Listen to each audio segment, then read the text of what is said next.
We are on the air. Yep. Okay.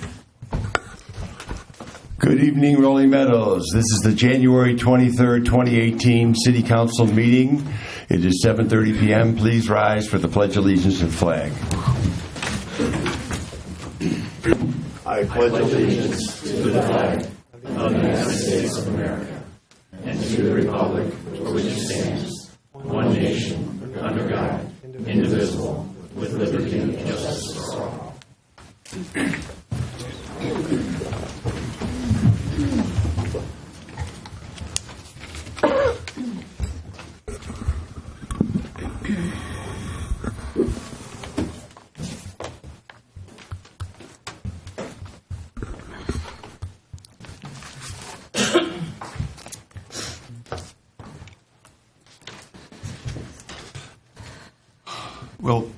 Will the clerk please call the roll? Cannon? Here. Bud Matts? Here. Majikis? Here. Gallo? Here. Bianger? Here. Diastis? Present. Beambas? Present. With 7 present, we do have a quorum. The first order of business is to approve the minutes from the January 9th, 2018 council meeting. Is there a motion to approve the minutes? Mr. Banger has made it and has been seconded. Are there any corrections, additions, or deletions to the minutes? Mr. Cannon. Thank you, Mr. Mayor. Unfortunately, I didn't open up the packet right now, but in the minutes, it said when we talked about the cell towers that the motion failed. In fact, in the meeting that passed, it didn't fail. Which? I mean, when we turned down the change of the height. So which are we? Because we voted on two. So in the minutes we voted on changing the height from 75 to 45. And there were 4 votes against. So that's okay. I'm sorry. Thank you. Sorry for the screw up. Okay. Sorry. Okay, no problem. Are there any other? All those in favor say aye. Aye. Those opposed say nay. The ayes have it, and the minutes are approved. I need a motion to deviate for the public hearing for the CDBG call project. Do I have such a motion? Mr. Banger has made it. It has been seconded. Is there any discussion? Seeing none, the question is, shall the council deviate from the agenda? All those in favor say aye. Aye. Those opposed? The ayes have it, and we will now deviate from the agenda.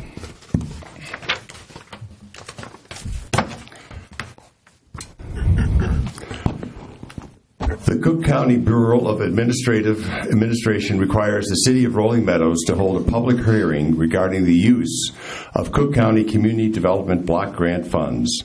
This hearing is to solicit input from the community regarding future funding and program needs.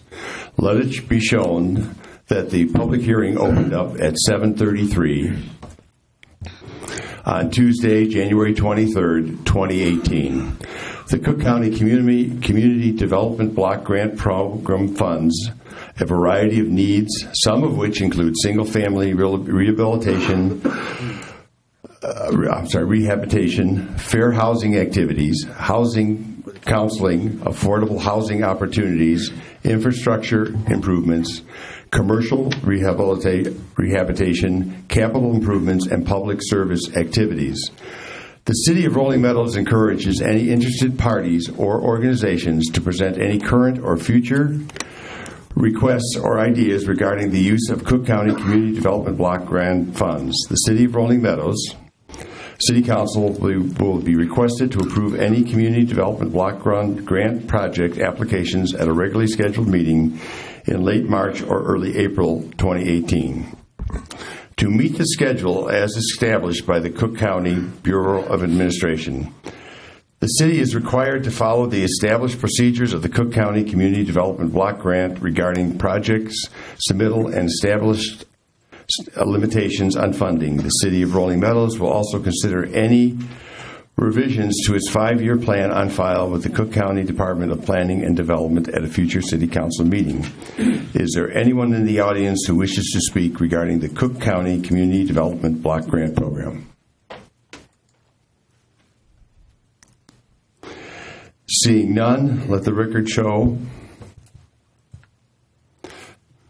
that they closed at 7:35 on January 23rd, 2018.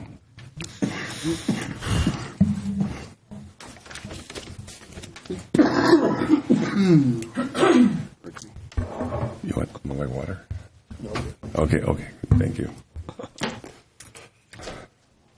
Under Mayor's report, I did have the opportunity to attend the ribbon cutting and rededication at Northwest Community Hospital for their wellness center.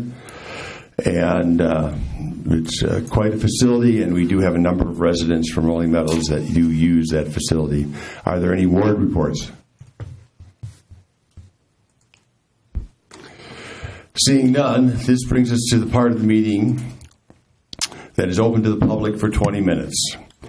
The council meeting is now open to the members of the audience for 20 minutes to address the City Council on matters that are on the agenda or regarding other issues. We ask that persons wishing to address the City Council keep their comments to 5 minutes in length. Comments must be addressed to the council as a whole through the mayor, and profanity may not be used in any form.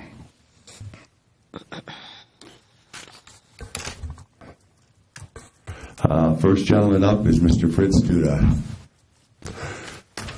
Welcome, Fritz. You're part of the family. Just want you to know that. Thank you. Fritz Duda, 564 Maple Street. I'm a principal with Clark Street Real Estate, and we are the owner of the Dominic's property, catty corner from here right now. Here mainly to talk about the future and not the past. But a real quick review. Kirchhoff Road. Kirchhoff Road is 2.2 miles long, has 12,800 cars per day. Point of comparison for some of the other traffic counts, Algonquin Road and Gulf each carry roughly 31,000 cars per day for a total of 62,000 cars per day. So a big distinction in the traffic, and it really plays into everything we're trying to accomplish here. When CSRE, Clark Street, acquired the property in 2011, 2012, I want you to recall that it was zoned R3. It was approved under a PUD, which had expired at that time, for 300 units, including apartments, townhomes, and some age-restricted units, along with ancillary retail.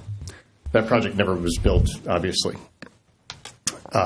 We spent 4 years marketing the property, both on an anchored and junior anchored plan. At the end of that period, we decided to pivot and sell the property. We took it out to market. We retained Greg Pacelli and his team from Colliers, who are hands down the best in the business at selling large land sites to the development community. The response from the buying group, the market was good, but it was limited to 3 categories: senior living, apartments, and townhomes. I've been told publicly and privately that apartments for rent product would not be acceptable to the City of Rolling Meadows, and we honored that. We, of course, brought the South Bay plan, senior living. We know the end of that story. In 2017, we took it back out to market, again with Greg Pacelli, again with good results in the exact same 3 categories. We obviously were left with townhomes, and we had multiple options. We picked the best group that we thought fit with the community at that time, and here we are. I want to address some of that's the past. Now let's look to the future.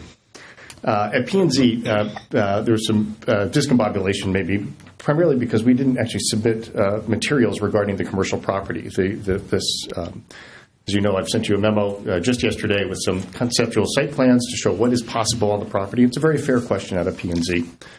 What you see is, with the lots we've presented, we can accommodate up to 9,000 feet of restaurants parked at a 10-to-1, and up to 15,000 feet of just straight retail parked at a 5-to-1.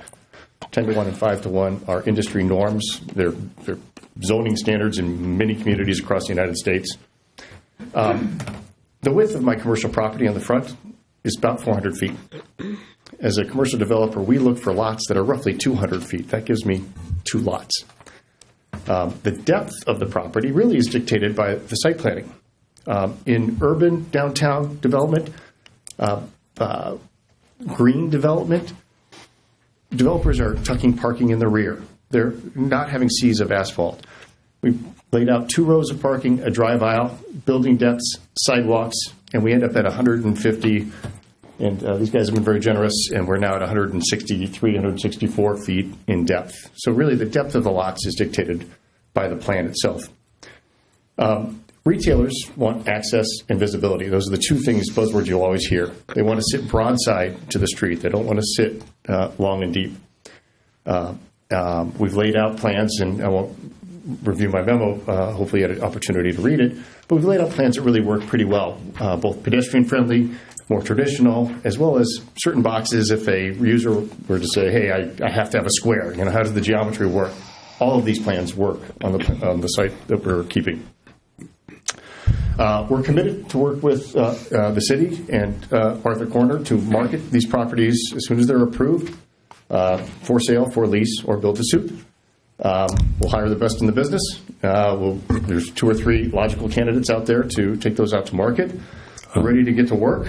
We're asking for your approval tonight on the MVR plan. We are a sidelight of that in the plat of subdivision, but I hope we've given you enough information to clarify a lot of the questions from P&Z now. Thank you. Thank you.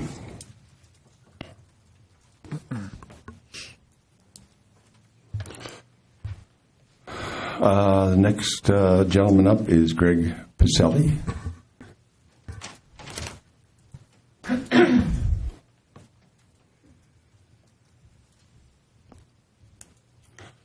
Thank you for coming forward tonight, Mr. Mayor, Pacelli. thank you. Thank you and the City Council's time tonight. I've been asked to just briefly present to you our services and capabilities as a corporate real estate company as it relates specifically to your property, to the property down the street. In addition to that, I will also kind of recap very briefly what we've done over the last few years relative to the marketing of the property.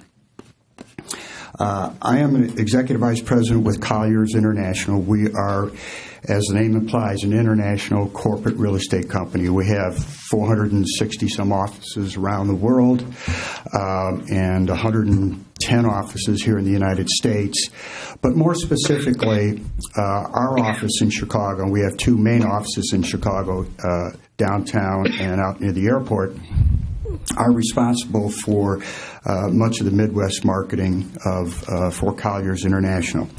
Our firm was originally founded as Bennett and Kahnweiler Associates 71 years ago. We became investors in Colliers International to create the international platform some 20 years ago. We are the oldest corporate real estate company in Chicago. And as a result of that, we have an experience and expertise in the Chicago market that we feel is second to none. Our core service groups are really industrial, office, land, retail, multifamily, and hotel products. Through Colliers, we have access to the most comprehensive and best-in-class lists of a database of users and developers for these core business types. And the reason I want to present that to you because I think you need to understand the depth of the efforts that we've gone through over the last couple of years and the capabilities that we brought to bear. We have spent a great deal of time. We currently have a number of major projects out in this immediate area. We are marketing the 200-acre Motorola property in Schaumburg. Recently did a deal in Long Grove, have properties in Rolling Meadows, and we're marketing the Indian Lakes Resort in Bloomingdale. So we're very active out in this northwest suburban corridor. And as a result of that activity, that brings to bear prospects and users that we can show this property to and others like it. Our original focus when we took on the assignment was to take Meadows Marketplace and go out to the market looking for retail users, mixed-use developers, and residential. And in the residential component, it really covered townhomes, multifamily, which is primarily apartments, and then senior living and memory care. Having gone to the market with these product types on several different occasions, The interest that has been developed as a result of this is really has been in the residential side of it. As you know, about a year and a half ago, we did have the property under contract for senior housing, but that was not acceptable to the community at that time, so that deal we passed on. But following that, the interest that we've got really is on the townhome product side. We have not seen any kind of mixed use or town center kind of interest from the developer community. And in fact, really over the last couple of years, the retail marketplace and the apartment marketplace has slowed down considerably. Mr. Maselli, I don't mean to interrupt you. Yeah. 1 minute, please. Yeah, has slowed down considerably. So as a result, that brings us here today with NVR as the client that we selected along with Fritz to work on the property from a townhouse development project. And available for any questions. Thank you. Thank you.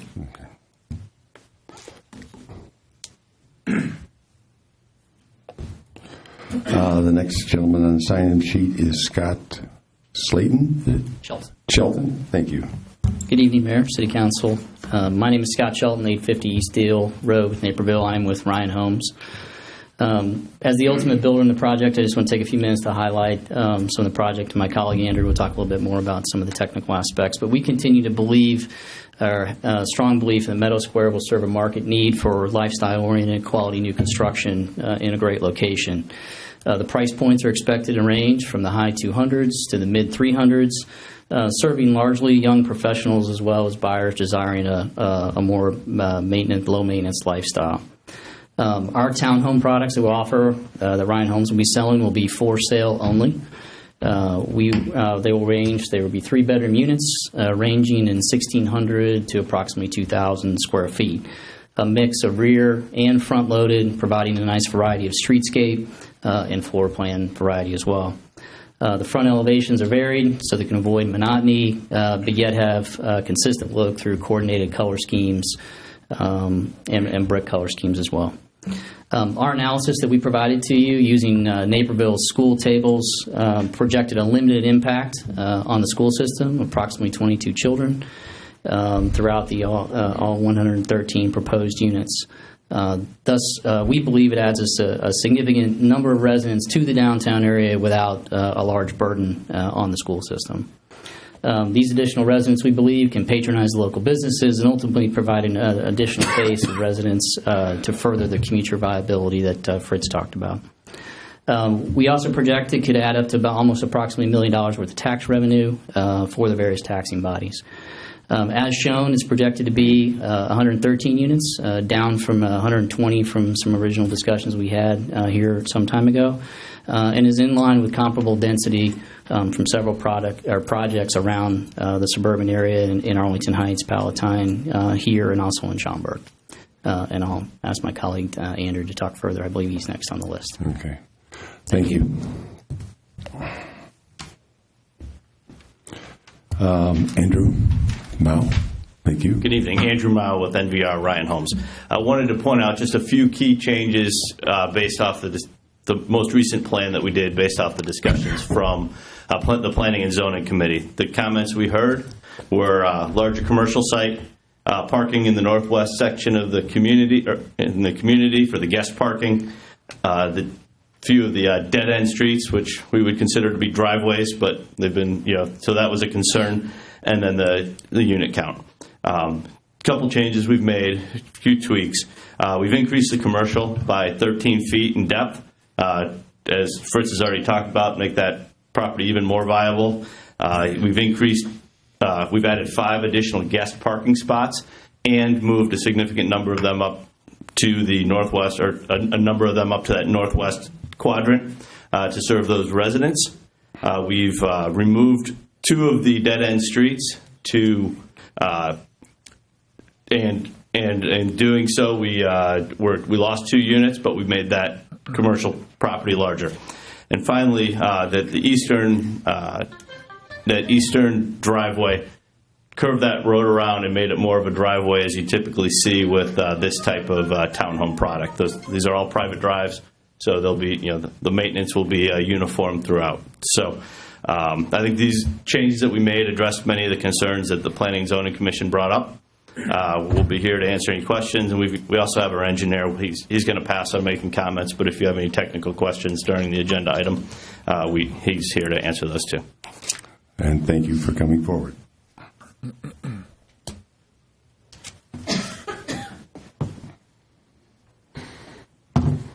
Is that Dwayne Killen? And you're okay.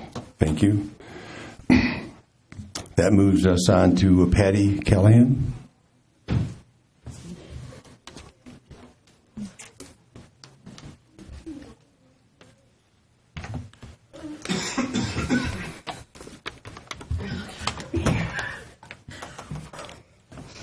Thank you, Ms. Callahan, for coming forward tonight. Thank you. Good evening, Mayor and Council. Just get to my spot where I can start. Since I was 8 years old, my family moved to Rolling Meadows. Kirchhoff and Meadow Drive have been the downtown, the city center where everybody in town went for various services. Yes, I know, times have changed. Shopping habits have changed. But the residents still come to town looking to connect and gather. Comet is a prime example. Some evenings, cars are parked at the Lutheran Church, and people are gathered long after they have finished their custard creations. You ask anyone in Rolling Meadows, what do they want to see on the Dominick space? Restaurants and some retail.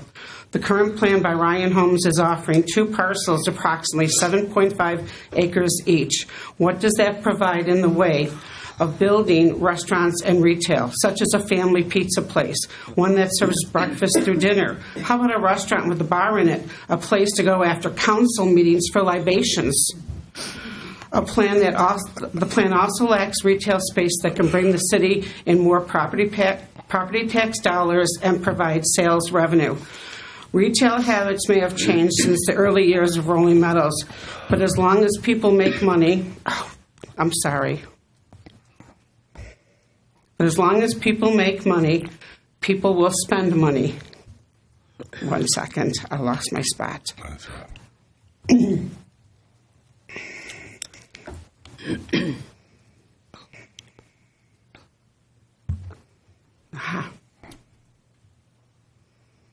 I apologize. Now, when it comes to traffic counts, please look at the success of Sam's and Toscano on Campbell and Wilkie and the Westgate Shopping Center as an example. They got plenty of business, and there's not a lot of traffic there, but they do plenty well. Now, I have answers if you're thinking, if a restaurant wants to come here, why haven't they?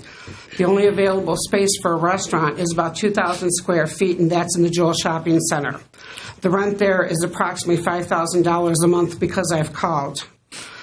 And that is much higher than was quoted in the rent prices by Goodwin and Williams in the informational meeting in the summer of 2016.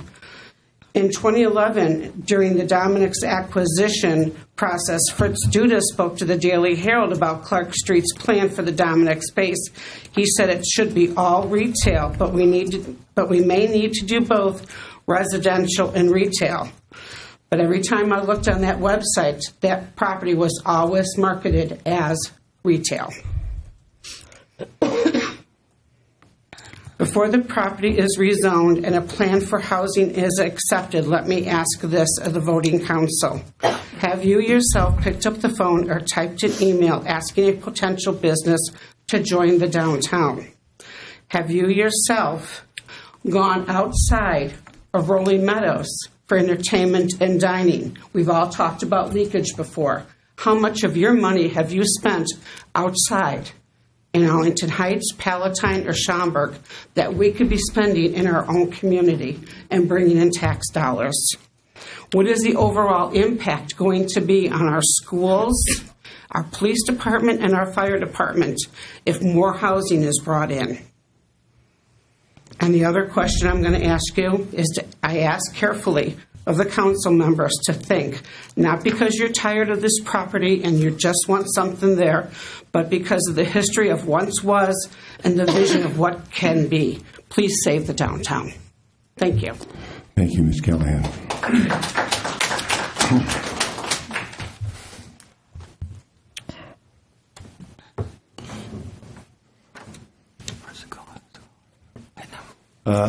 Next person up to speak would be Dale.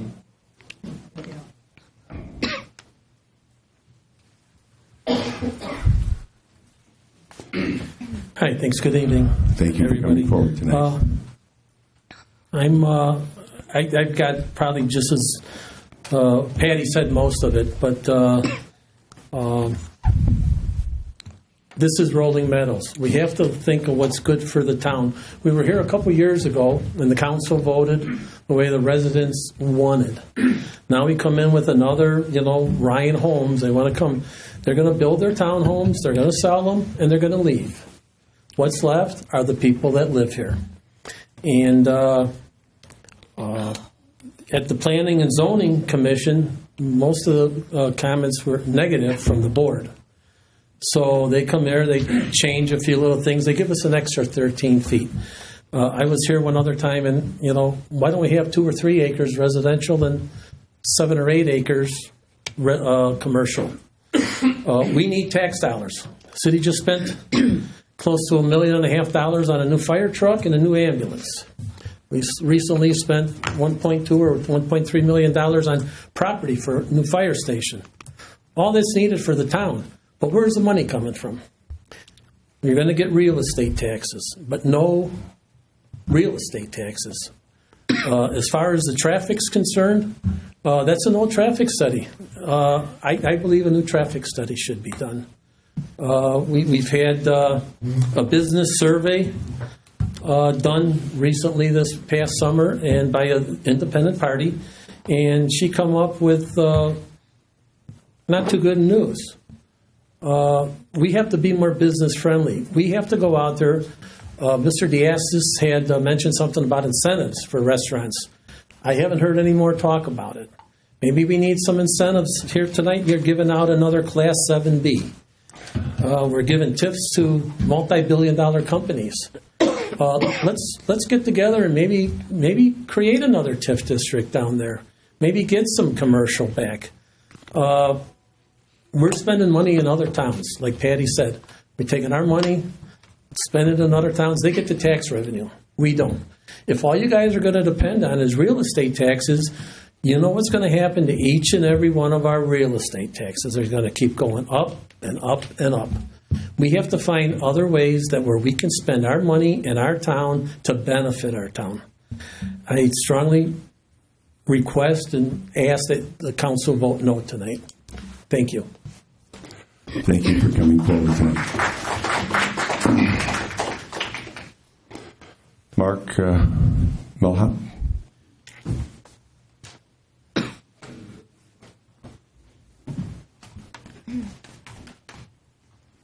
Hello, I seen the proposed drawing, and I don't think the commercial lots are big enough to put anything that we need in town. Most of the town is lower income people around here, and the price of the buildings that they're trying to put there are way out of the price range for people to afford. And like I said, you're going to put a pond in there with open water, and we're looking for places to park. You can't park in a pond. A boat can park in a pond, but a car can't. So I hope to see you guys vote no for this tonight. That's all I have. Thank you. Thank you for coming forward.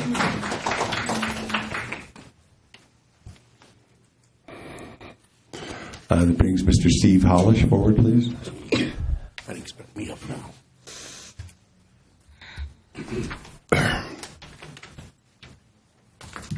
Good evening.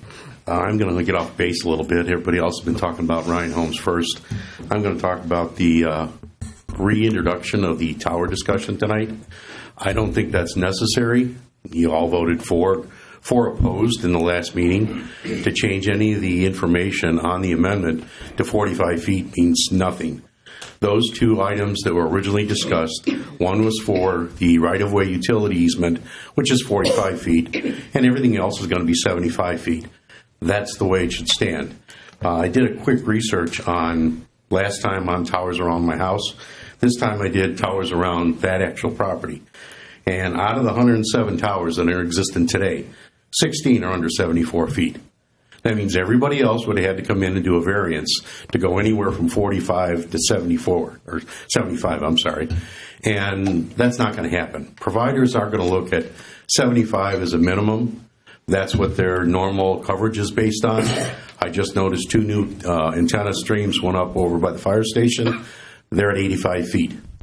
So clearly anything below 75 feet is going to keep businesses away from anything in Rolling Meadows. And if you're trying to get more business in Rolling Meadows, this isn't a way to do it. You should keep it at 75 feet, keep the vote as it was, and let it go that way. The other topic, I guess, is a touchy one, Ryan Homes. And I think what I go on is I sat at the council meeting and listened to discussions went on, and all you people were going to sit and say, well, what should we say? Should we let Ryan Homes do this or not? For Ryan Homes to invest a lot of money in this, you all voted to say, yeah, let's go ahead, let's get them in and do this. So they went ahead. Our staff has spent a lot of time on this. Unfortunately, when it got to the Planning Commission didn't have enough time to review it, go through and really look at it. They all based it on one commercial under, let's say, usage, so they wanted more. That's been addressed by Ryan Homes. So I think I urge all of you to go back to what you were thinking about when you initially came in and said, let's put in something in there. Ryan Homes seems like a good fit. We're going to get taxes. We're going to get some commercial, and it'd be a good fit for everybody. And the last thing I say is everybody wants to bring other retail in here, but I don't hear anybody coming up and saying how much taxes more retail would go to that site. You know, you're going to have another Dominick's? I don't know. So I guess the taxes that'll come from the houses will be a lot easier to get than the taxes would be from retail that will be struggling. Thank you. Thank you for coming forward.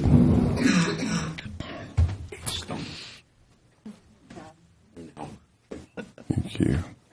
The next person up is Robin Grunfeld.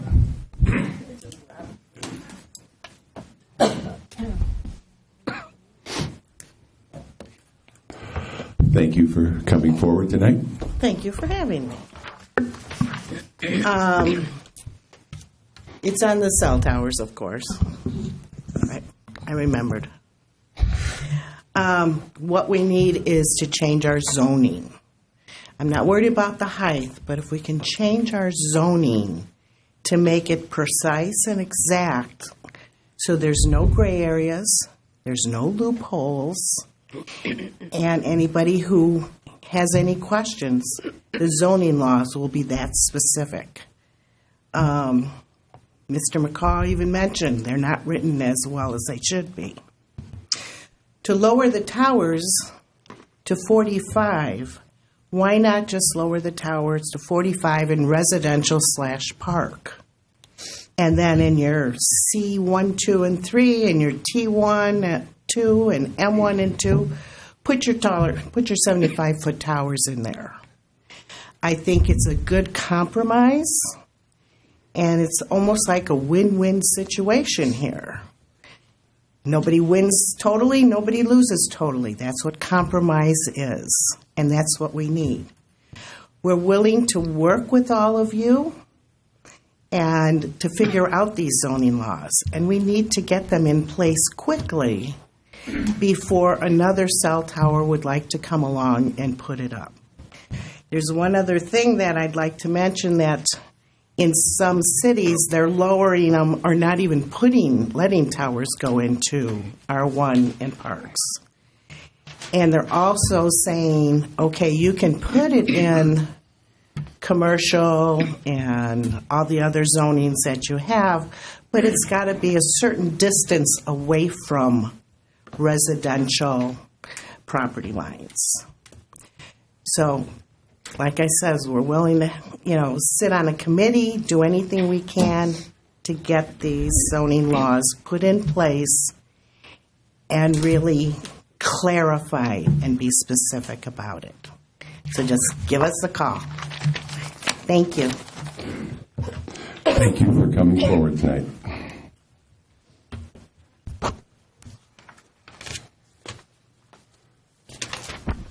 Next gentleman on the sign-in sheet is Mr. Brad Judd.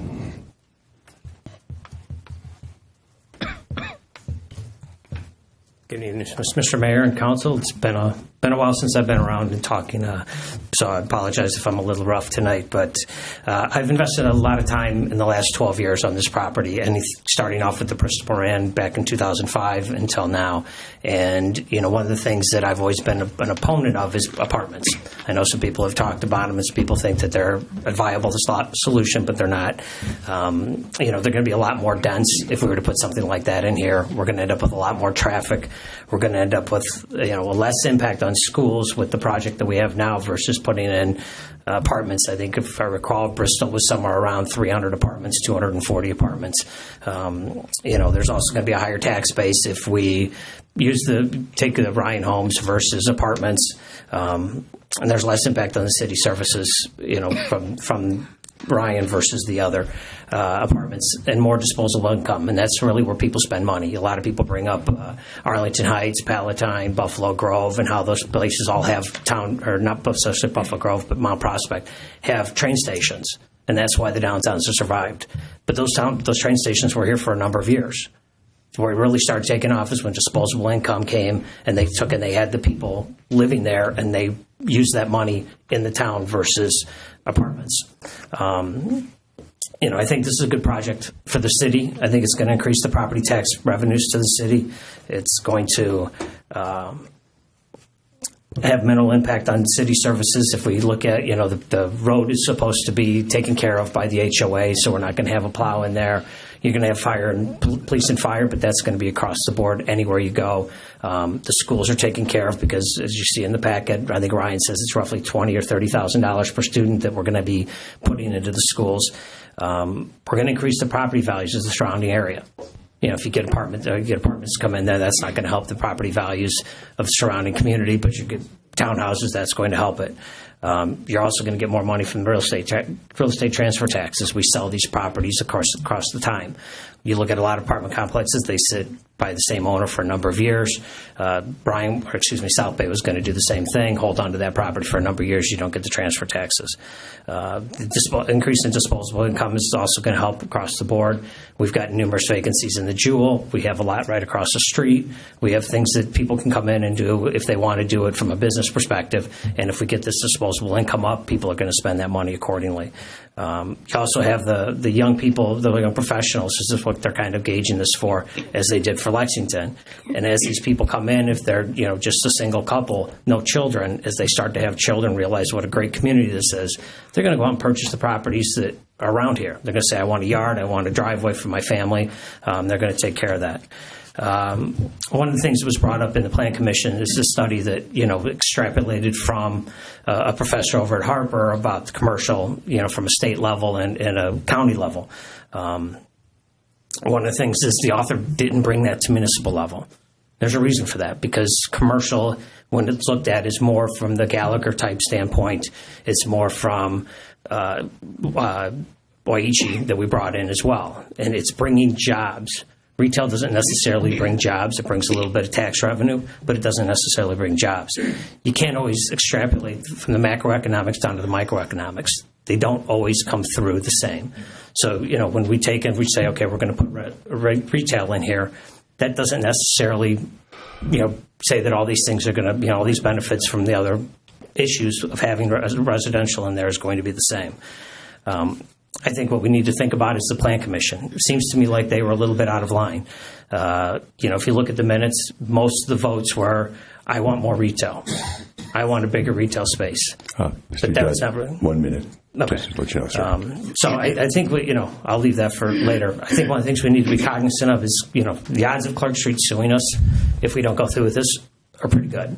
I've talked to an attorney. They've got everything, going their way, on the LaSalle line, that they can go ahead and, they've bringing something that is in for the community meets what's around us, and therefore they're going to have a pretty good stance when it comes to that.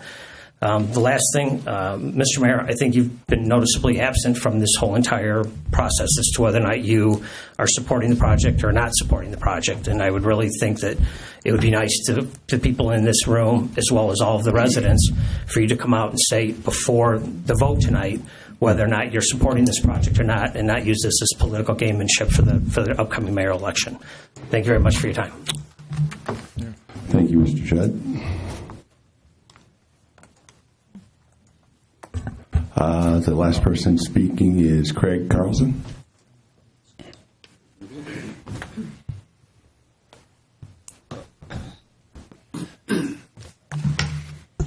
Hi, I'm Craig Carlson. I'm the owner of the 3001 Kirchhoff property, Comet Frozen Custard.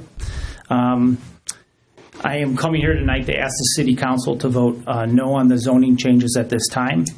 And I think we're all in agreement that Super Target is not going to go in there, and that Wolfgang Puck is not going to put his next restaurant over there.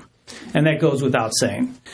However, I also think that if you look at what Rolling Meadows is and what the parties involved keep telling Rolling Meadows that you are, and that is one of the busiest Jewels. That is one of Taco Bell's top locations. Walmart tried to come in here and put a grocery store right on Kirchhoff. We're not going to be the next Deer Park, and the property being shot that way is probably not the best. If you look at some of the key businesses like in downtown Arlington Heights, a lot of them are independently owned like myself, and they're very successful. And Ryan Homes is a great company, and I've said that before, and I actually think a lot of Fritz. I think he's smart as a tack, and I want them to be a part of this, but I don't think this is to pack that many townhomes in that site is the best for the city of Rolling Meadows. This is not what the city needs. It's really not what the citizens have asked for over the past couple of years, and it's not what this individual business owner wants. The redevelopment of a major site takes a lot of vision, it takes time, it takes patience, and it takes work on your part as a city council. And this city council and the people who have been on here before you for the last decade or so have been very reactionary. And you've kind of sat here and waited for something to come your way. And whatever comes, you kind of you kick it around. Is the driveway long enough? Is the building too tall? And that's kind of how it's been. And the towns around you, Arlington Heights, Palatine, Schaumburg, Elk Grove, Mount Prospect, and even Wheeling, they are now all growing and thriving, specifically their downtowns. And the question is why? Rolling Meadows has great schools. It has a great park district. It has tree-lined streets. It has low crime rates. And it even has positive train line access to Metra. And not to go into too much detail, but I spent a lot of time with Metra, and they gave me a whole bunch of data, and 82% of the people that ride the train around here commute to the train. And they said if you're in a 3 to 5 mile radius of the train station, you get the benefit of the train station. So that crutch that I've heard used here before, that we don't have a train station, needs to be thrown out. The citizens of Rolling Meadows and the community deserve better. And you really have to work for a decent downtown area, not just react. And I would say, should Ryan Homes be part of a plan? Yes. Should there be some retail? Yes. You could also end up with a couple more banks on Kirchhoff with the way the plan's lined up.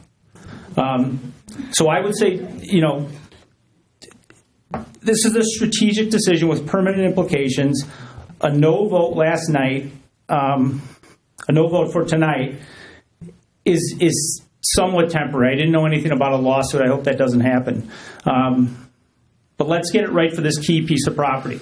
There's other needs for this town besides retail. I don't think it can all be retail, but let's try to build something great for the city and great for the citizens, not just now, but in the future. If you give this away to this plan, it might be the beginning. It might have a domino effect on the rest of us.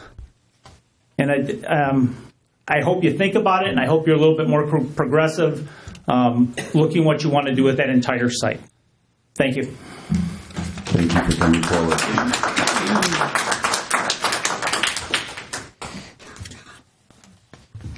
That's for you.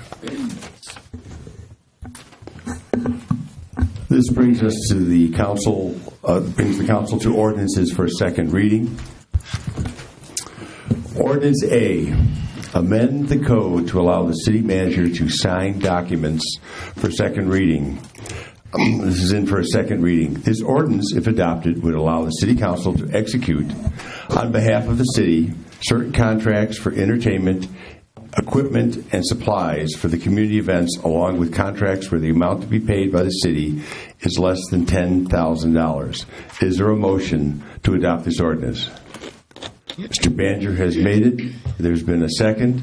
Is there any discussion? Mr. Gallo. I have a quick question for City Manager Krumstock. It's my understanding that you already have the privilege to sign certain amounts up to $10,000.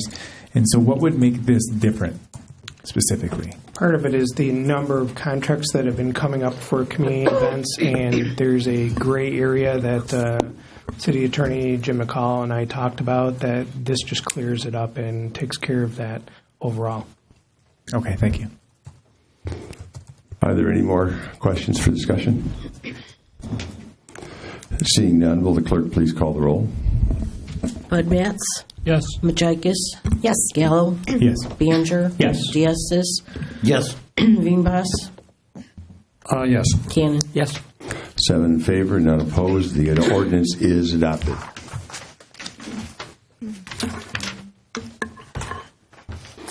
This brings us to Ordinance B. It's a text amendment to the zoning code to allow small private lending libraries in the front yard. This ordinance, if adopted, would amend the zoning code to permit the libraries with certain restrictions, most importantly, not allowing them in the public right-of-way or in public utility easements, some size restrictions and requirements of a permit to enforce placement and construction.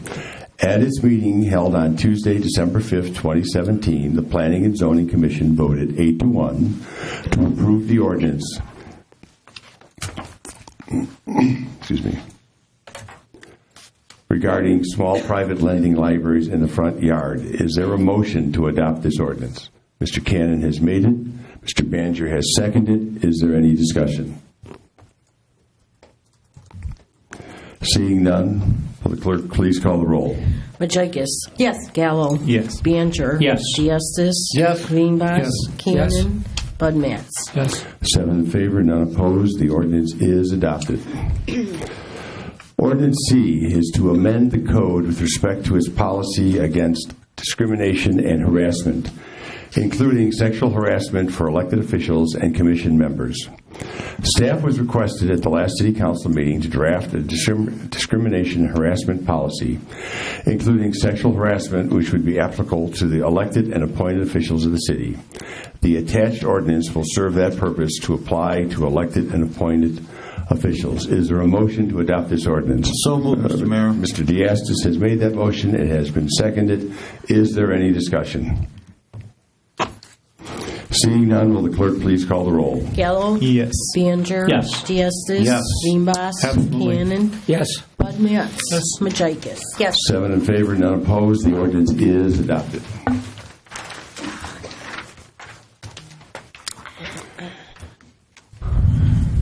This brings us to Ordinance D. Now, this ordinance was before us before. It was to amend the comprehensive zoning code for an intenda. For the intenda, it was voted down at that thing. So at this time, it has been requested that we would ask for a motion to reconsider. Is there such a motion? Mr. Bud Matts has made that motion. Mr. Gallo has seconded. Is there any discussion? Mr. Diastis. I was not in attendance at that meeting. Can you give me exactly what we're reconsidering? It was the same motion. There was the same ordinance that was there that evening, but since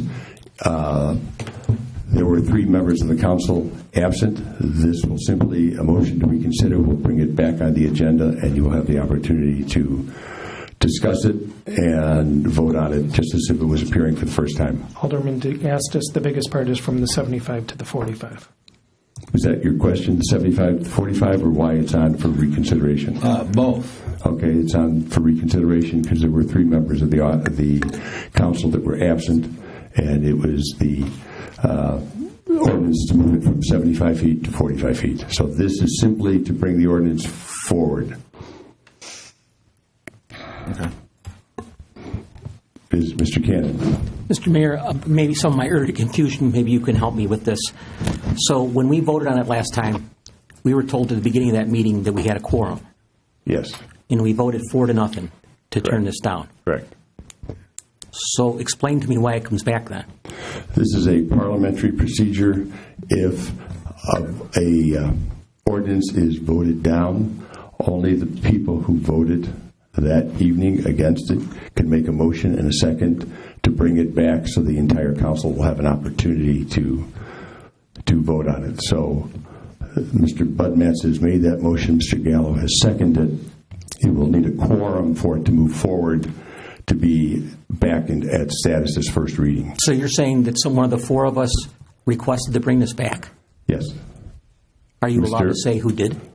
The person who made the motion. Well, there's none of that information's in here, so it's a bit confusing. That's why I'm confused. Well, I guess it was cleared by the fact that Mr. Budmats made the motion and Mr. Gallo seconded. Okay. So now I know more now than I did earlier, so that's okay. helpful. Yeah, anytime. So is there any other discussion? Mr. Diastis. So are we voting tonight to say, yes, we'd like to reconsider it? Or is this a vote? Is this the first vote of an ordinance and a second vote will come up after? This is the first vote to reconsider it. So consider the best way to give you the example is this, and this is like the first reading of this antenna ordinance, and you were absent from that meeting, so you now have the opportunity to vote on it. It does take 4 votes to reconsider. So if we do not get 4 votes, then the full council will not have the opportunity to speak on it.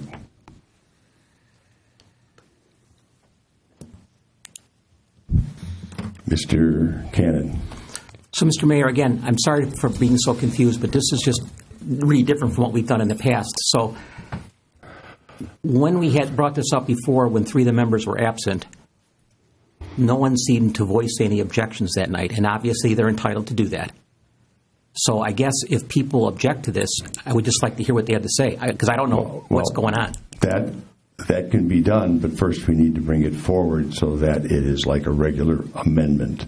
So I thought that's what we're talking about right now. It was voted down by 4-0, and I know that we've only done this a couple times on the council, but to bring it back so that the full council, all 7 people that are here tonight, can vote on it and discuss it, we need a motion, which we got from Mr. Budmats, and a second from Mr. Gallo, and we need 4 aldermen to vote, yes, I want to bring this back, just as if it was ordinance in for the first reading. Mr. Diastis. Okay, but that's not what you just said to me. I said, are we voting for this as it was the first time? And you said yes, and now you just said... No, what I said... Because right now we're having discussion on this, so I think... We're not. We're having more discussion, and we should only have 2 rounds of the question. Mr. McCall, do you want to step in for a moment? Well, I don't know what more I can add, but I'll try. So the matter is on the agenda for a motion to reconsider. What's up before the council right now is a motion to bring this ordinance back for a first reading. Okay. So you vote on the motion to reconsider. If that passes, then you vote on the ordinance for passage on a first reading. Okay. I understand now. Okay. Thank you. Are there any further questions? Seeing none, the question is, shall we reconsider this ordinance? Will the clerk please call the roll? Baner. No. Diastis. No. Veenbos. No. Cannon. No. Budmats. Yes. Majikis. Yes. Gallo. Yes. So with 4 against and 3 forward, this ordinance fails for reconsideration.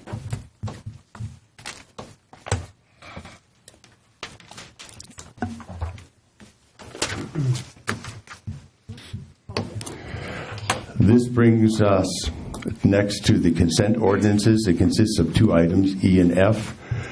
Does any alderman wish to pull one of the ordinances? Mr. Gallo? E. Thank you. We no longer have a consent ordinance then. That brings us to ordinance F. That is to amend the code for the ambulance billing. Staff recommends updating its fee to $1,500 per ambulance transport. The funds generated would help the general fund build a fund balance reserves for pensions, road improvements, and to hedge against the state of Illinois' uncertainty in distributing revenues. Do we have a motion to move this forward? Mr. Banger has made it. Mr. Gallo has seconded. Is there any discussion? Mr. Cannon. I guess I'd like to ask our lawyer, is it possible that we could require that like half of this revenue would go to road funds only? I know we have that included in there as one of the 3, but in light of the fact that we're so short on road funding, I was wondering, can we dedicate by this ordinance that we could put a certain percent in there? I don't know why you couldn't do that. Okay. So I guess I'd like to amend it, Mr. Mayor, and offer that 50% of these funds that are collected go to the road fund. The other funds can be split over the other 50%. So your motion is 50% road funds and 50% to the general fund? I think Mr. Crumstock had another item in there also, didn't you? What we had was, again, pensions, road improvements, and the hedge for the general fund overall. So general fund and pension would get the other 50%. Okay. Do you have a second to that? Mr. Gallo has made that. Is there any discussion on the amendment? Will the clerk please call the roll on the amendment? Diestis? Yes. Veenbos? Yep. Cannon? Yes. Budmats? Yes. Majikis? Yes. Gallo? Yes. Banger? Yes. 7 in favor, none opposed. Now, we will vote on the staff recommends updating the fee to $1,500 per ambulance transport. The funds generated would help the general fund build a balance. Sorry, folks. You would think after all these years they know where I am on a Tuesday night at 7:30. That might have been the governor. I don't know. Yeah. That 50% of the fund balance reserves would go for balance reserves and pensions, and 50% would go for road improvements. Is there a motion to move forward with the amended? Mr. Diaz has made it, and Mr. Cannon has seconded. Is there any discussion? Seeing none, will the clerk please call the roll? Veenbos? No. Cannon? Yes. Budmats? Yes. Majikis? Yes. Gallo? Yes. Banger? Yes. Diestis? Yes. 6 in favor and 1 opposed. It does pass. That brings us to Ordinance E. Ordinance E is to approve a 3-lot subdivision rezoning of the southern 9.5 acres from C to general commercial services to R4 intermediate residential amendment to the comprehensive plan and preliminary planned development for 2018-19 to 2019-15 Kirkhoff Road. The current petition was presented to the City and Planning and Zoning Commission on December 20th, 2017 as a 3-lot subdivision. 2 0.73-acre lots to remain zoned and commercial and facing Kirkhoff Road, and a third lot of approximately 9.5 acres to be rezoned to R4 and developed as a townhome and a row house plan development. At its special meeting held on Tuesday, December 20th, 2017, the Planning and Zoning Commission voted 1 for and 7 against, with 1 absent, to recommend against the subdivision, and 1 for and 7 against, with 1 absent, to recommend against rezoning, and a 4-4 with 1 absent as a neutral recommendation regarding the preliminary plan development. Do we have a motion to move forward on Ordinance E? Mr. Cannon has made that motion. Mr. Banger has seconded. Mr. Gallo, you have first opportunity. Well, first I would like to see if we could, I would like to make a motion that, much like we did with the cell phone towers and the zoning board, that we not take any action as a first reading and know that this will come back to us, and allow the zoning board to take this information in first prior to our maybe delivering an opinion one way or another. and let them see this organically, and then bring it back to our table, our dais, for decision and direction. So my motion would be to hold off on any decision-making until the board reviews this. Okay. I know the city attorney has a comment on Yes, that, I too. was going to ask Mr. Can. Yes. Well, it's up for preliminary approval, so it's going to have to go back to the Planning and Zoning Commission and then come back here. Mm-hmm. So if you took this in its current state and sent it back to the Planning and Zoning Commission, it's still going to have to come back here. So I understand that. We just took that same approach when it came to a contentious item like the cell phone towers that had a lot of conversation around it, and that it makes sense to not give our input because we look to the building and zoning's expertise to provide us suggestive matter. So. With all due respect, the issue relative to the antenna that we just went through was more of a parliamentary process where this really isn't. I mean, Not this last conversation here at this meeting, but the previous council meeting where we decided to hold off and allow the zoning board to make their recommendations before we made any statements. Okay. Well, I just want to make the council board aware of that. You have two opportunities to speak when we're coming forward to this. So, you have a motion to that. You would like to have this move back to the zoning committee. Correct. Thank you. Is there a second? Seeing none, it fails for lack of a second. Okay. Is there further discussion? Mr. Budmetz. I have a question. The ordinance that you read talks about 2.73 acre pieces, but now the plan that we were shown has 2.8 acre pieces. So which are we really voting on?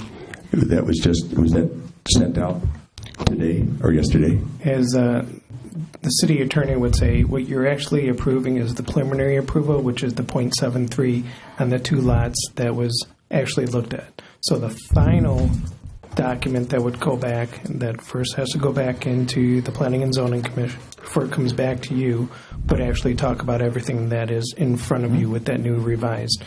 What Ryan Holmes and Clark Street actually did is provide you the comments that came from the Planning and Zoning and also showing you from the preliminary to the final what their thoughts are before it actually gets there. So they're advance of some of those other pieces. But in front of you is exactly what went to the Planning and Zoning Commission, which is the 115 and the 0.73 and the 0.73.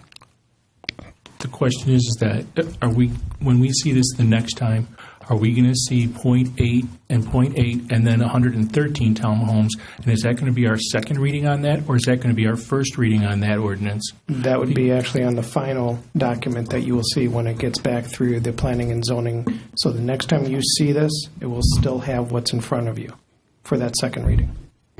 So, just so for clarification for those that are here, this is a first reading on this. It will come back to us for a second reading. It will then go to the Planning Commission.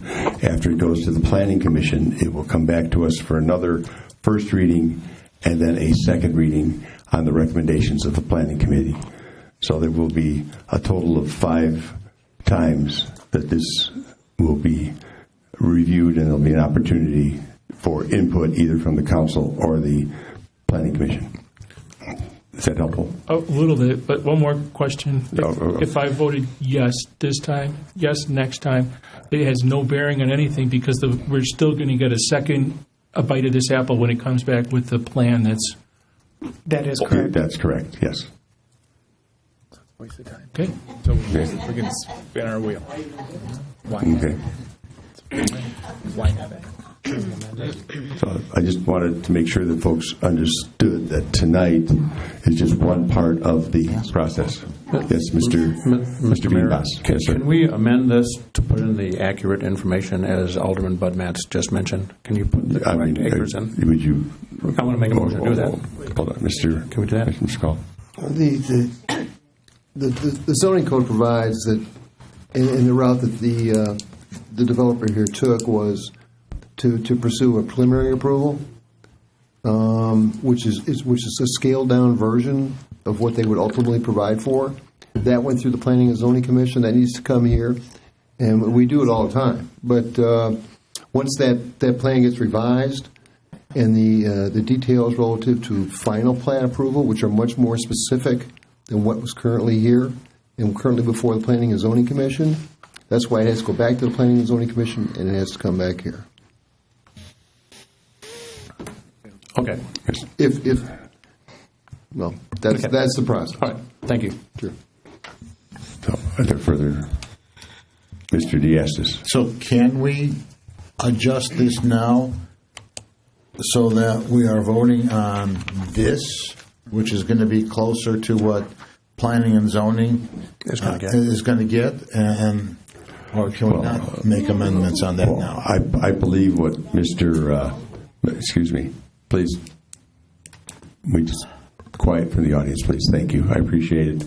What Mr. McCall has said is that this is just a preliminary vote, and there will be no matter what the council does tonight, the Planning Commission will make adjustments to it.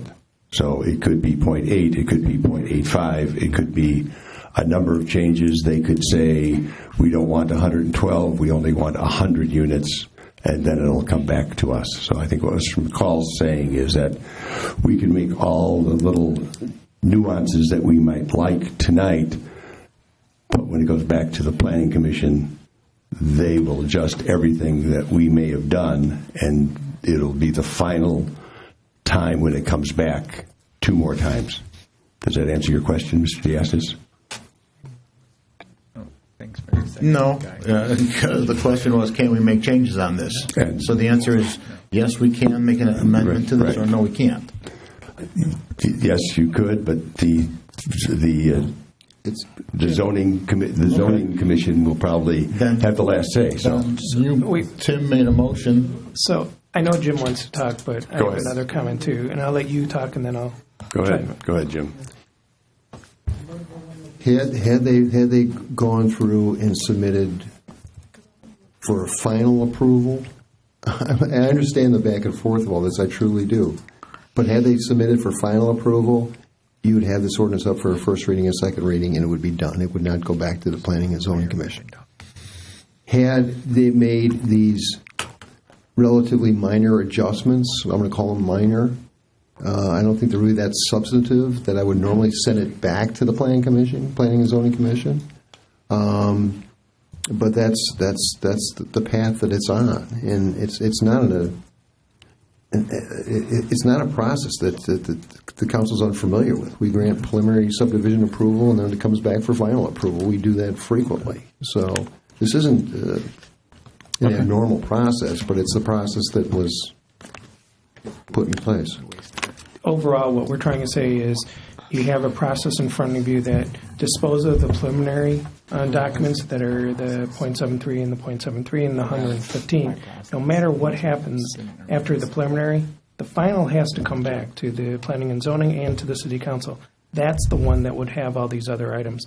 Well, you have, again, dispose of the preliminary, which is how you're going to vote on these next 2 votes. But then the other piece that comes back, that will all be all cleaned up. What Clark Street and Ryan did is provide you their thoughts, their comments, and additional items before it actually gets back to that final item. Okay. Go ahead, Mr. McCall. I just want to clarify this so there's no misunderstanding when it comes back. Relative to the zoning, that ain't coming back. If you approve the zoning on the first reading and you approve it on the second reading, the R4 zoning district is going to be established. To the extent the plan unit changes, the area of that zoning is going to change. But just so we're all on the same page, that zoning is not going to change. You're not going to. It's not coming back for your zoning approval. Does that help clarify? Yes, Mr. Cannon. Are we allowed to discuss stuff now? Well, you could. Well, I don't know. We've gone back and forth. Well, in other words, after you've spoken 2 times, so that's. Well, I didn't speak at all yet. I'm just looking for number 1 is what I'm looking for. Go ahead, okay. Mr. Cannon. So, since we really haven't got into the meat of what this is all about, in my opinion, I think tonight we have 3 gentlemen here from a company that presented a viable opportunity for us to move forward. We have many people sitting in the room that have opinions, both good and bad, relative to this project. I think that we owe these three gentlemen, and we owe the rest of the people that are sitting here, the people on TV, and the people who don't even care. I think we owe them an explanation of how we feel about this project, each one of us up here, including you, Mr. Mayor. I think, when we ran the last election, people used this as a political weapon, and I think this is not a political document, but I think it was used that way before. I think we owe it to the people to have people either throw pitchforks at me or compliment me for voting the way I do. And I'm willing to take that. And I think everybody else should take the same approach. Obviously, I can't force anybody to do that, but I think it's important for people to understand where you stand on this issue and not just tied by a yes or no vote. So I'll have some other thoughts if no one else is going to talk. If you would like to start. Sure. Was this one or two for me? This is number one. You're still number one, Mr. Gannon. So, I've spent, contrary to what some people might say when they walk up here, I have a lot of respect for the other 6 people that sit up here with me. And I think we've spent an awful lot of time on this. I think no one's going to take this vote lightly, no matter how they vote for it. So for people to say that we're not taking this seriously, we don't know what we're doing, you're entitled to your opinion. But I think each one of the people up here have spent a lot of time and a lot of effort to try to come to a good conclusion. The one thing that I can say, no matter which side of the fence you're on, nirvana will not be achieved here. Some people are going to love this, some people hate it. But, the property is sat there now since 2004 in different stages. We had a gentleman and his group came in and purchased a property 5 or 6 years ago. To this moment, I haven't heard anybody else put any money up to do things that people want. His group is the only one that's come forward to give money, put their money where their mouth is, and try to develop a plan. Contrary to what many people will say about Clark Street, to my knowledge, they're a development company. They didn't buy the property to sit on it or to give us a hard time or not fulfill people's needs. I think anybody that thinks that they weren't trying to develop the property doesn't understand what they do for a business and doesn't appreciate what they do for the business. They have projects all over the metropolitan area. That is their business. Colliers International is an internationally known company. They couldn't get it done. I myself would love to see all commercial in there. That would be wonderful. I don't think that could possibly happen in today's world. To give you an example, last Saturday I was out and I was driving down Northwest Highway in Mount Prospect. There used to be a big electronics store and a Jake's Pizza that faced the railroad tracks. They were both taken down about 3 years ago. There's a beautiful strip center that goes along there. It's a very attractive looking building, and it's been up for over a year now. You can't quote me on this, but I think there's only one storefront filled. The other 8 or 10 of them are just sitting there empty. In our own city of Rolling Meadows, we only need to look over next to the Walmart and see what happened to the Sam's Club, a company, the number one retailer in the world, closed that facility a long time ago because it didn't meet their profit projections. That same company now has closed 63 stores, and if you look at the articles about Wheeling and Naperville specifically, those stores did an incredible amount of sales, but yet they didn't meet profit projections, so they closed or are going to close shortly. As much as any of us would like retail in there, it just doesn't seem like it's realistic that it's going to happen. We have plenty of spaces open in Jewel Osco that have been sitting there for a number of years, and hopefully they'll get filled, but so far there's been no one lining up to move in there either. So the bottom line is that I'm for this. I think this is the best solution we have going forward at this time. I know that's not what some people want to hear. Again, the thing I would say is, Ryan Holmes has come up here, and I don't know what they spent so far, but I'm guessing it's probably a couple $100,000 with engineering and everything else. No one needs to feel sorry for them. But again, they bet on their pocketbook to move this forward. So at this point, they have my support to move forward with this. Thank you. Thank you. Who would like to be first? Mr. Budman? Sure, I'll go. So as it presently stands with the 0.73 acres each piece, I wouldn't vote for it. But with the renewed plan that came with 0.8, I'm considering it. I believe in Bennett Conweiler. I knew Lou Conweiler. I think they're a good company, or Colliers now. I think that they know what they're doing. I've seen Ryan Holmes' work. I think that they do a nice job. I think overall the project is a good project. I just would like to see the commercial pushed a little further back and get as much commercial space so that we don't limit our options on the Kirchhoff road frontage later, just for what would amount to a few townhomes. So whatever we can do to do that, I think we're moving in the right direction. I'm glad that there was already some shift, and so I'd like to see a little additional shift if it's available. But as it presently stands, I wouldn't vote for it the way it's been being presented today. However, if all we're voting on is a zoning change with the numbers to follow, I'm willing to vote yes on the zoning change, but not on the numbers as presented. Thank you. Matakis, you can pass or? No, I'm, as Alderman Cannon said, none of us up here takes this lightly. Others have been on the council longer than I in dealing with, this property and stuff. And residents need to remember, too, the city doesn't own this property. Clark Street Development owns this property. There's only limited things that we can do or ask and say. So it is not up to us to build on this property. And, I don't think the city's in a position that we're looking to buy the property. So I like what Clark Street and Ryan Homes have discussed and brought forward. I'm happy with the commercial side on it. I've had numerous residents approach me or call me and say that they're in support of this. That it's yes, we'd all love the commercial and the vibrant business downtown area, but they're very happy with what is being proposed and that this commercial site is being added to it. There's potential. Who knows?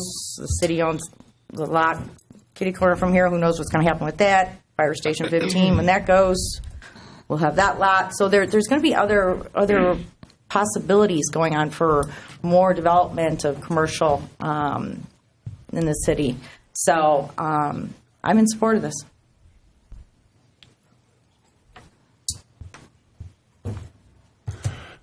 Thank you, Ms. Matakis.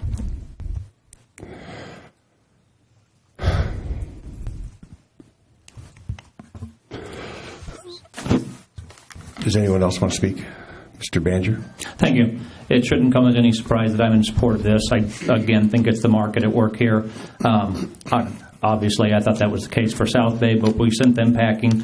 I also wanted to mention, when we pontificate about being pro-business, I think the way we talk and commentary regarding this kind of voids that pro-business aspect. We're pro-business, and that might be a pithy statement, but when you start saying we're pro-business, just not this business or that business, this is a great example of somebody writing a check, and that's been my expression all along. These guys were willing to write a check for this property, and yes, no sympathy. That's a gamble. I have a low tolerance for risk.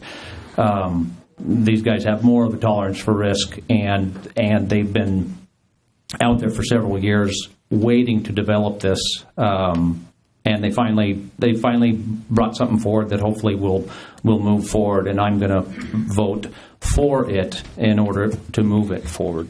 Thank you. Thank you. Yes, sir. Mr. Vibas? Yep. Just a minute. I, as like the other aldermen, have thought through this very carefully. And I'd just like to make a few comments. I've talked to a lot of people in my Ward 7, and I would say, with the exception of one person who actually wanted to bring a bowling alley back to Rolling Meadows. So I actually made a call when I was mayor of Rolling Meadows to Lucky Strike to see if they were interested in bringing a kind of like an entertainment complex here. And they weren't interested because of the traffic flow. And I kind of understand that if you know what kind of areas they typically locate in, but at least I followed up on it. And when I was mayor, I also included reaching out to local restaurants, including some that used to be downtown, to ask them to come back. And they said there wasn't enough traffic, they weren't coming back.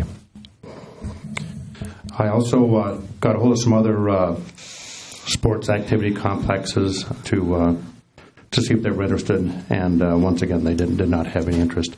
I personally went to Northwestern Municipal Conventions to bring Rolling Meadows ideas when I was mayor to see what other communities were doing and see what they were doing and what we weren't doing.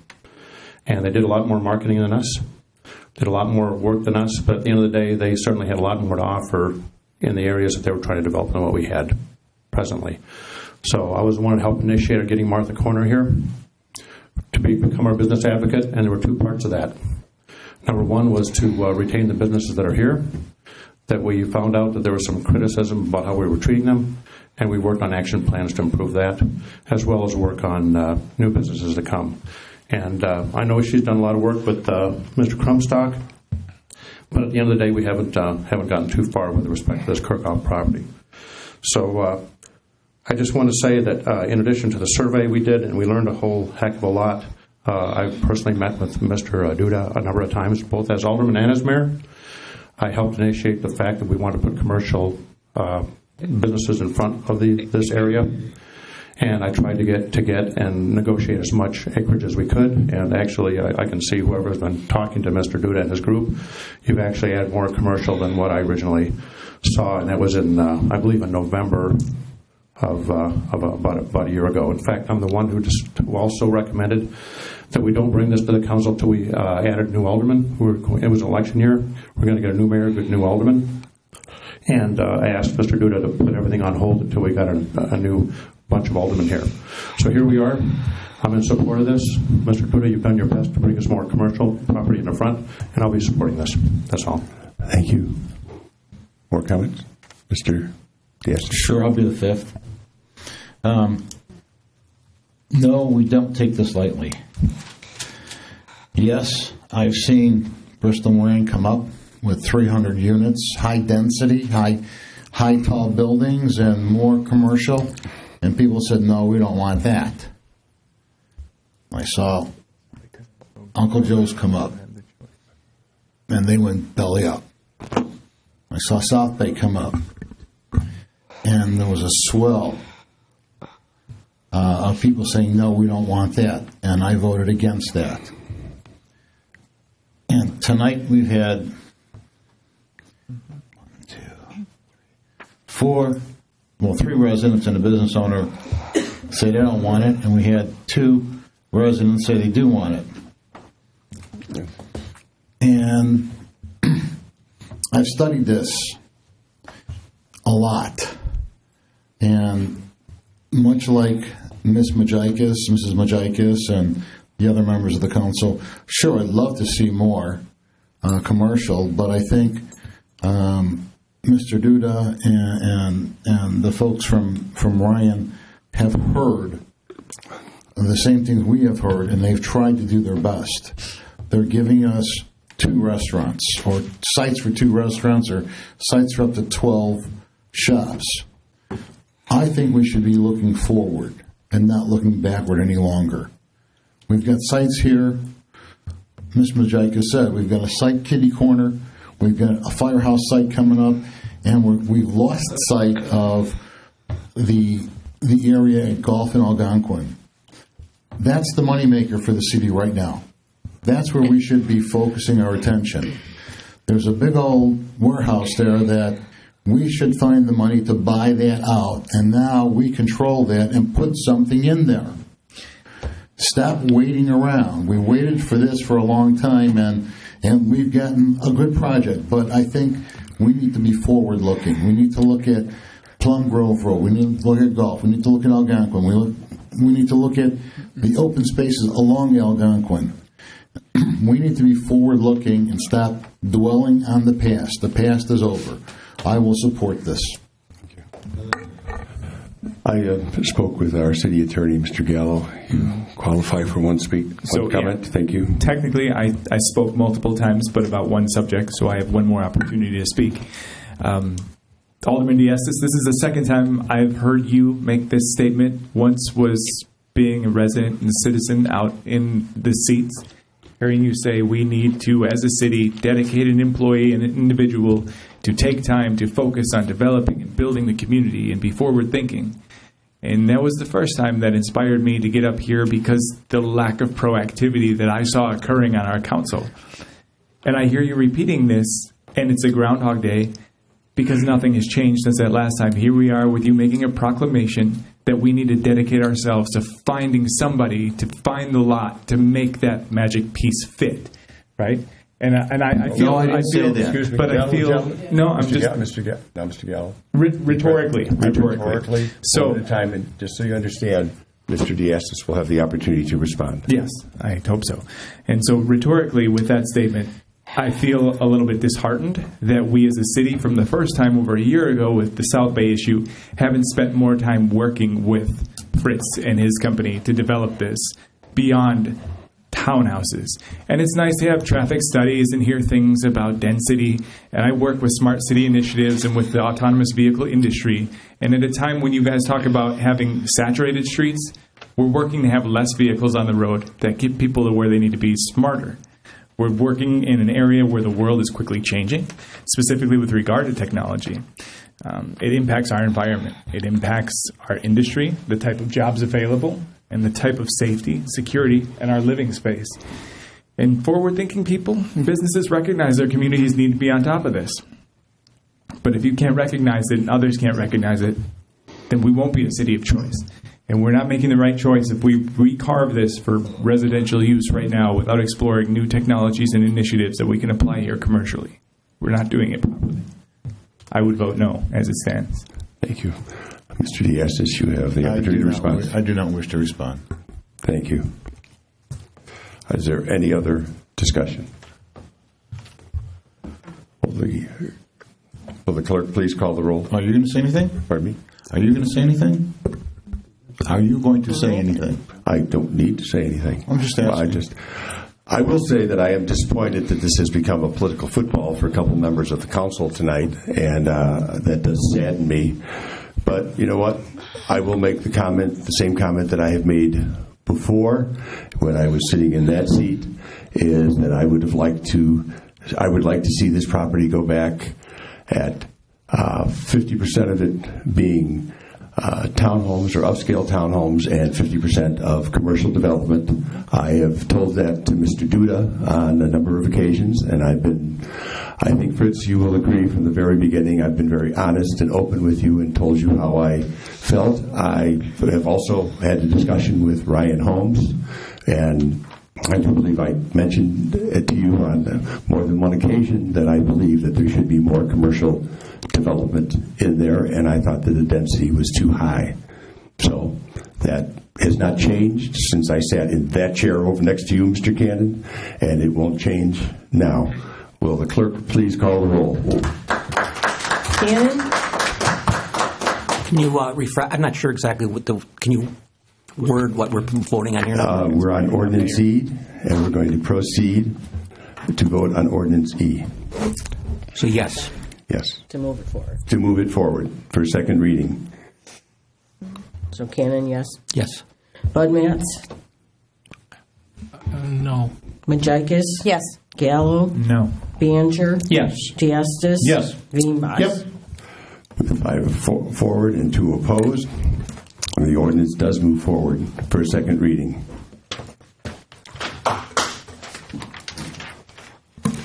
This brings us to new business. That's the motion to approve the payments of the warrant on 1/23/18, presented by the Finance Department. Is there a motion to approve the warrant? Ms. Majikis has made that. It has been seconded. Is there any discussion on the warrants? Seeing none, will the clerk please call the roll? Cannon? Yes. Bud Matts? Yes. Majikis? Yes. Gallo? Yes. Baner? Yes. Diastis? Yes. Veenbos? Yes. With 7 approved and none opposed, the warrants are approved. The next item on the agenda is the consent resolution. It consists of 4 items, H through K. Does any alderman wish to remove any item from the consent resolutions? Mr. Cannon. K.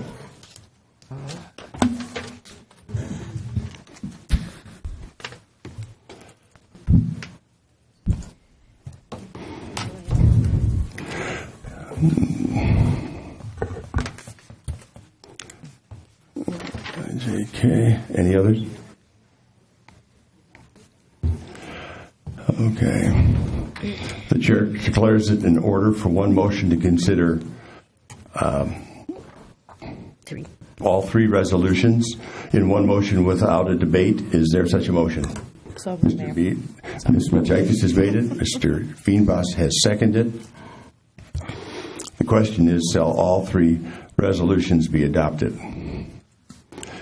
H, resolution number 18-R05, approve a Class 7B real estate tax assessment for substantial rehabilitation of a commercial development in the city of Rolling Meadows, 2550 Gulf Road.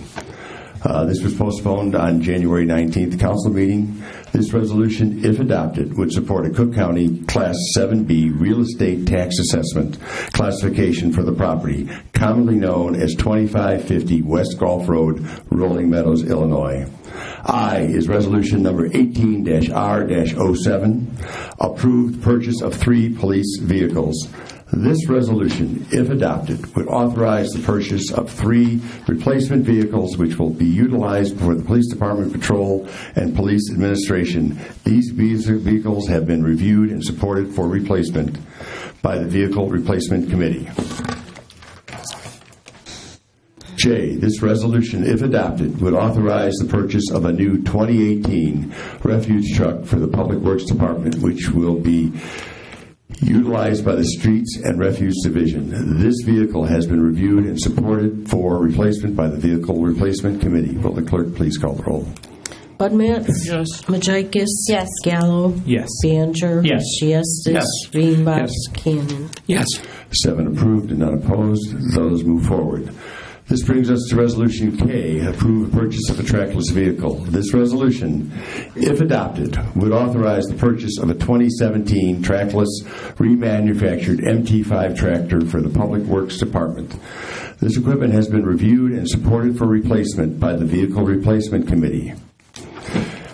Do we have a motion to move this forward? Ms. Majikis has made that. It has been seconded. Mr. Cannon, you've pulled it, so you have first crack at it. Thank you, Mr. Mayor.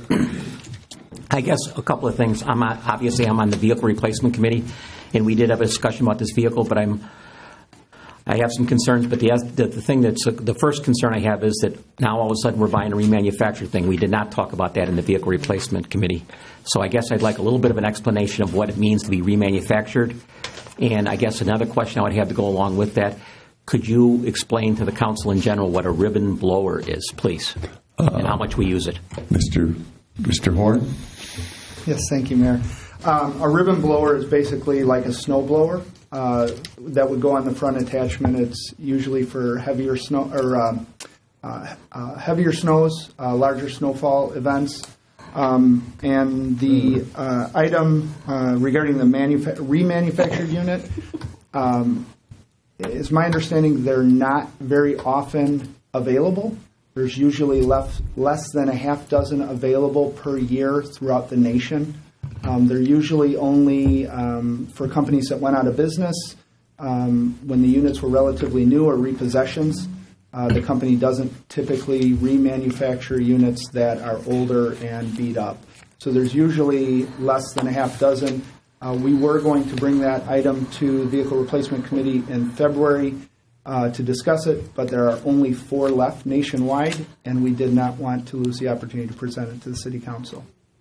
Could you tell me about how often do we use the ribbon blower versus the V-plow, just in general? I know you don't know specifically, but is it half and half, or do we use it? I honestly, to be quite honest, I could not tell you that. I have not been here long enough to know. Because I've never seen the blower myself, but that doesn't mean we're not using it. I've just never seen it on there. I know the guys in recent discussions when we were down doing an inventory of what's at the old Public Works facility, said they do use it often.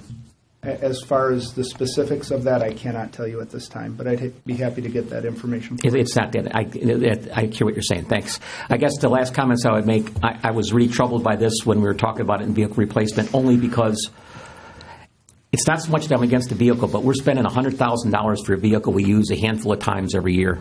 And I know it's a backup vehicle, but it just seems to, in light of where we're at budget-wise and all the things we have in front of us, I'm going to vote against this tonight because I'm not willing to spend that much money. I think this is a good value relative to what we were talking about. So it's just a lot of money to me to be used a few times a year. That's just an opinion of mine. Thanks for listening. Thank you. Any other comments? Mr.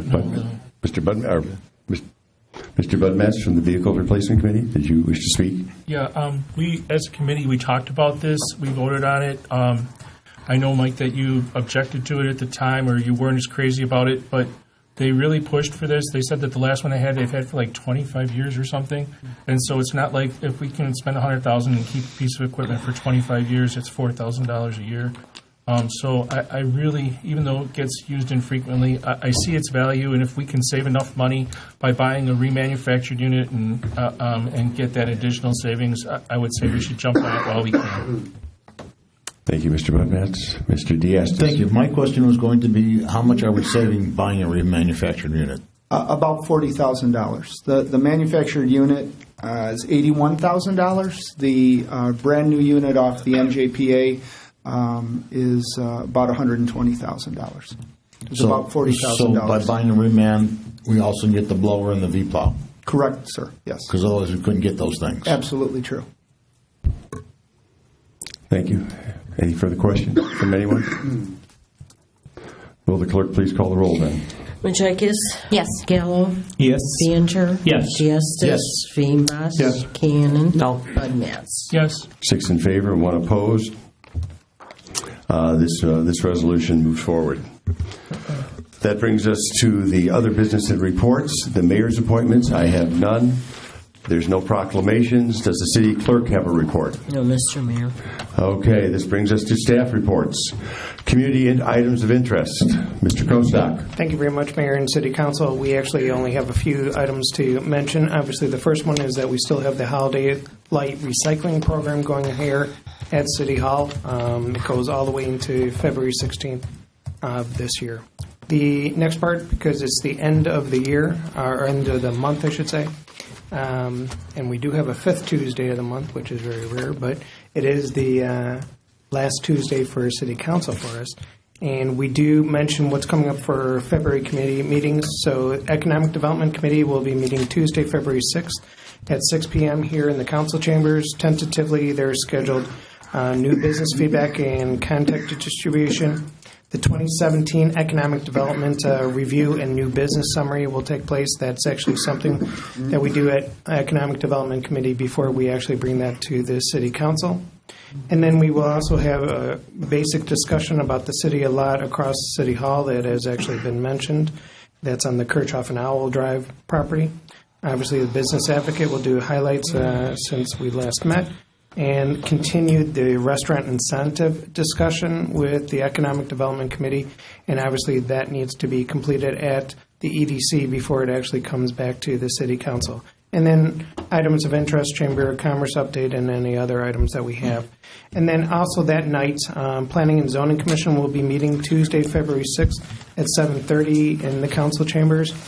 Scheduled for that meeting, and that's why there's not that much on it, is full training by the city attorney for the commissioners in how to run a meeting, how to deal with a meeting, and then obviously as you pass tonight, the sexual harassment will have a part of that too. So that is a complete meeting for training for the Planning and Zoning Commission.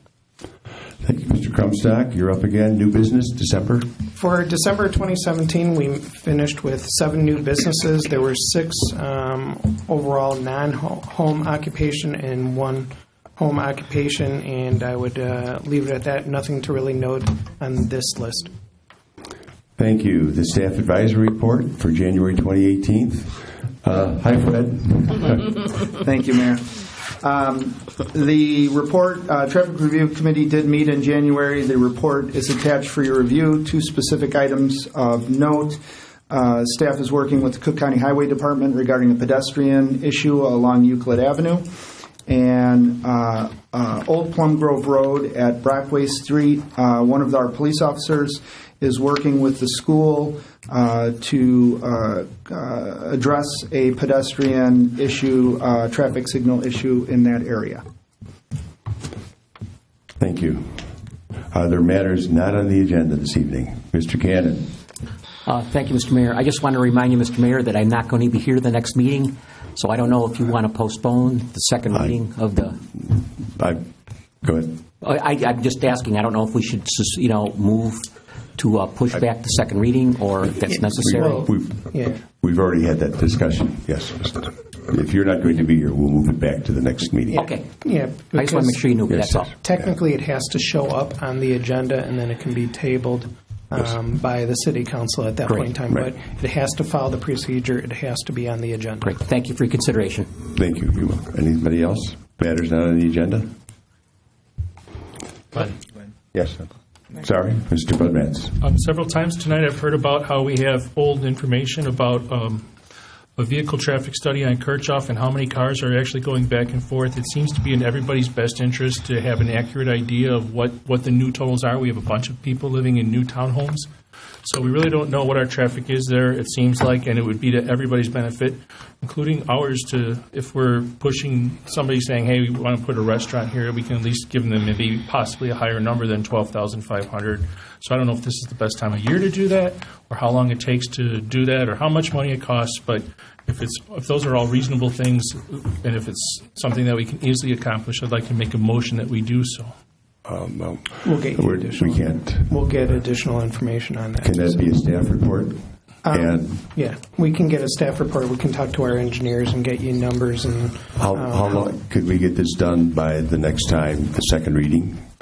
I'm going to first have to talk to Burke Engineering tomorrow and see what their timing is. So I don't want to commit to something, but we will get you something quick.